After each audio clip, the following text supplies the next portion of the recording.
iluntza guztietan, ermitetan, Ave Maria joten izan dira, kanpaia, ingurukoentzat, eta sekaro parrokikoa batzutan entzuten da, sekaro, gure baserritik parrokira kilometro bi dagoz, beha, Uriondoran nire beste 10 auzonara, 8. Orduen, Elixa bakotxean egiten ziren kanpaiak, eta gero aparteko zera, bai, esate baterako hiletetan eta handari joten zirenez baserritatik Elixaraino, handabidetik, ermitetako kanpaiak lagundu egiten dutzen, Elixako agaz, konbina berde.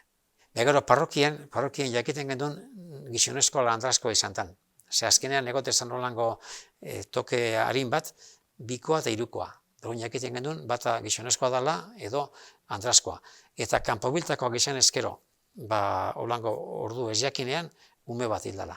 Gaur hori asko aldatu da, ze karo, gaur askotan ingeniero egiten da eta mesea bakarrik egoten da. Ez da behar handako zizbe, zebedioan joten dira elkanpak, tokadak esaten jakin, tokadak.